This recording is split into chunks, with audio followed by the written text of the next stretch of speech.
Sholli ala hazal mayyitati arba'a takbiratin fardo kifayatin ma'muman lillahi ta'ala. Allahu Akbar.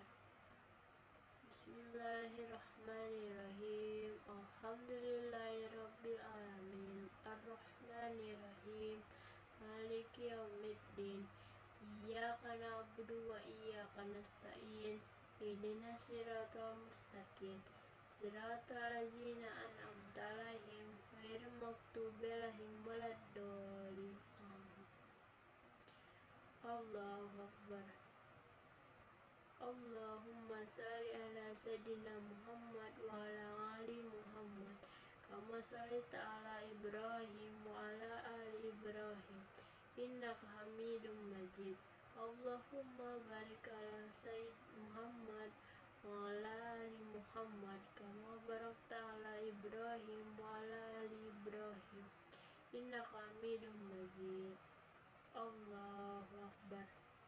Allahumma firlahu warhamhu wafihu wanfu anhu. Assalamualaikum warahmatullahi wabarakatuh. Assalamualaikum warahmatullahi wabarakatuh.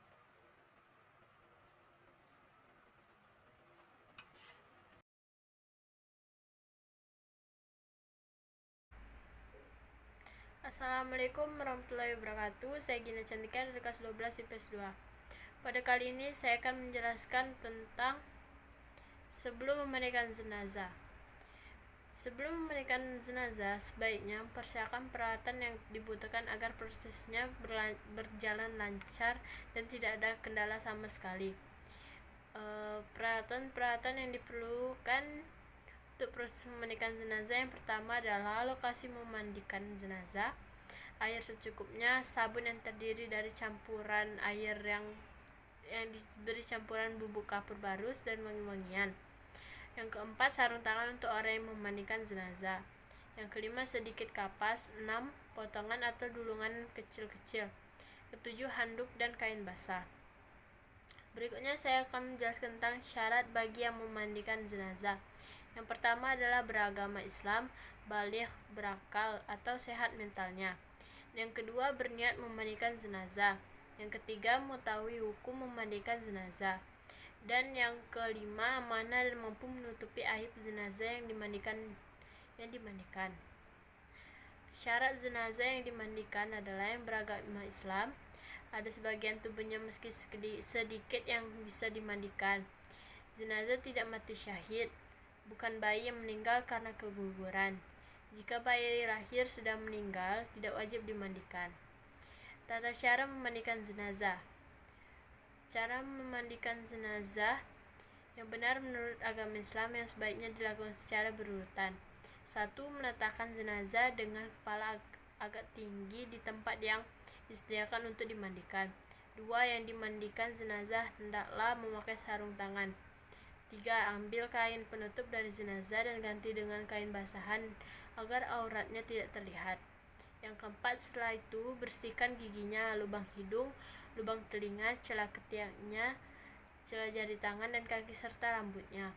Yang kelima, bersihkan kotoran jenazah, baik yang keluar dari depan maupun dari belakang terlebih dahulu. Caranya, tekan perutnya perlahan-lahan agar apa yang ada di dalamnya keluar. 6. Siram atau basuh seluruh anggota tubuh jenazah dengan air sabun, atau basuh anggota tubuh jenazah dengan air sabun. Kemudian siram dengan air yang bersih sambil berniat sesuai jenis kelamin jenazah. Niat memandikan jenazah perempuan yaitu nawaitul ghusla adaan hazihil mayyitati lillahi ta'ala. Dan yang ke-8, siram atau basuh dari kepala hingga ujung kaki dengan air bersih.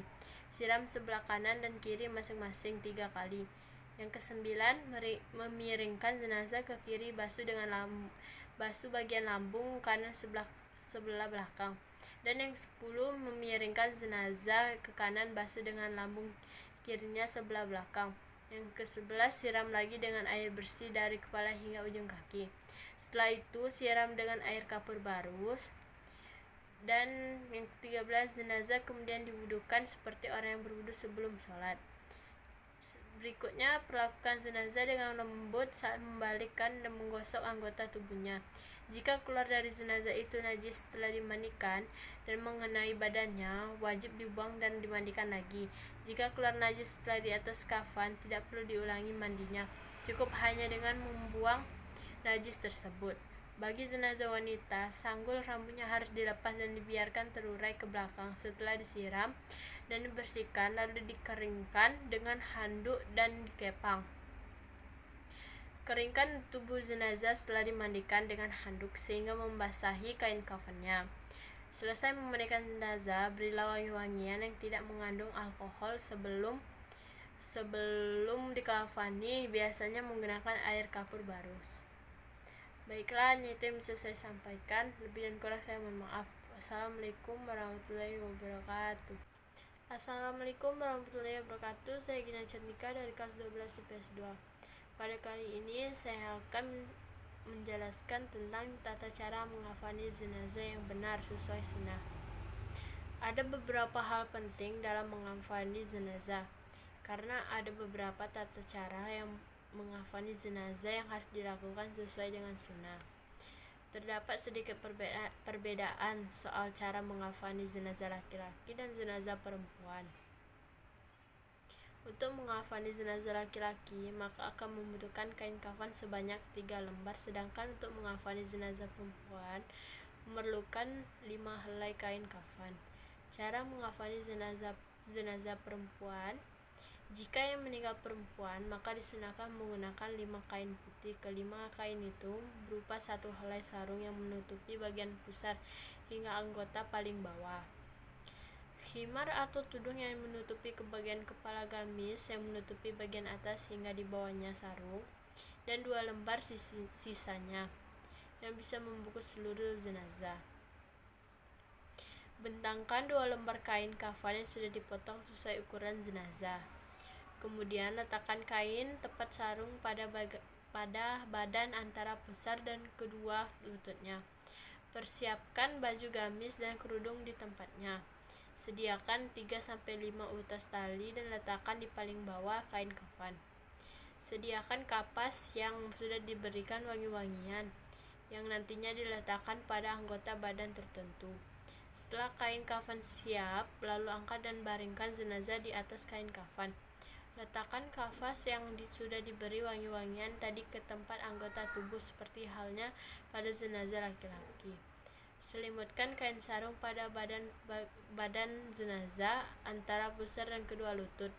Pasangkan baju gamis berikut kain kerudung. Untuk yang rambutnya panjang bisa dikepang menjadi 2-3 dan diletakkan di atas baju gamis di bagian dada. Selimutkan kedua kain kafan selembar demi selembar mulai dari yang lapisan atas sampai paling bawah.